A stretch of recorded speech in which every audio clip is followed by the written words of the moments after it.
কৃষ্ণ শ্রী শ্রী গোকুলনাথের কৃপায় আজ 15ই নভেম্বর 2024 বাঁকুড়া জেলার গিরলবনি গ্রামে কলকাতা গোকুল ফাউন্ডেশনের পরিচালনায় ইসকন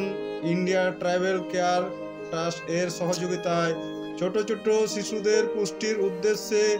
1 গ্লাস করে দুধ প্রত্যেকটি শিশুর হাতে তুলে দেওয়া হচ্ছে।